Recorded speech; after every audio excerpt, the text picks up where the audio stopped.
একটু খালি হয়ে আসো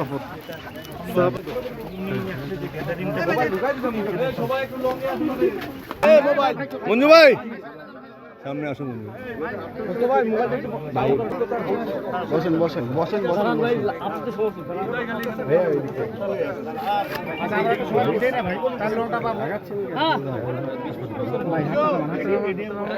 ভাই বসেন না ভাই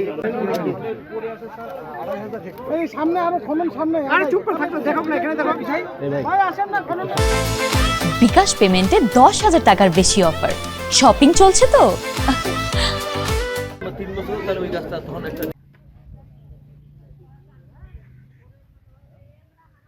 পুরে কাহারলে এই যে বল্লমপুরের যে শাহপাড়া যে খাল সেই খালটা যেন আমরা পুনর্ক্ষণ করে এখানে প্রায় 6,000 বিঘা জমি আমাদের কৃষকদের আমাদের চাষাবাদের আওতায় আসবে সেটাই পরিদর্শন করতে আসছি। আমাদের নির্বাচন ইশতেহারে কিছু বিষয় ছিল, যেমন আমরা আজকে আমাদের ক্যাবিনেট মিটিংয়ে আমরা নির্বাচন ইশতেহার ঘোষণা করেছিলাম আমরা কৃষকদের 10,000 কৃষি ঋণ মৌকুব করে দিব। আজকে আমাদের ক্যাবিনেটে কিন্তু সেটা সিদ্ধান্ত হয়েছে এবং কৃষক তাদের 10,000 কৃষি ঋণ মৌকুব হবে।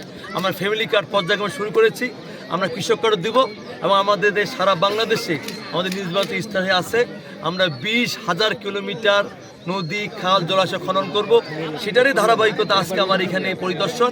এবং আমরা অল্প দিনের মধ্যেই আমরা সারা বাংলাদেশে এইভাবে যতগুলো আমাদের খাল আছে নদী আছে জলাশয় আছে সেগুলো খনন করব এবং খাল খাড়া কমিটি বাস্তবায়ন করে আমরা বাংলাদেশকে সে মরুভূমি থেকে রক্ষা করে আমরা বাংলাদেশে আগামী দিনে আমরা যেন পানির অপর নাম জীবন সেই পানিকে সংরক্ষণ করতে পারি এবং সেই সংরক্ষণের মধ্য দিয়ে বাংলাদেশকে আমরা আগামী দিনে আমরা কৃষিক্ষেত্রে স্বয়ংসম্পূর্ণ করব।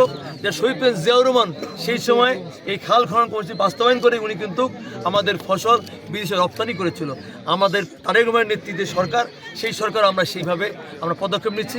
ইনশাল্লাহ আপনাদের সকলের সহযোগিতা এখানে আমরা বাস্তবায়ন করব।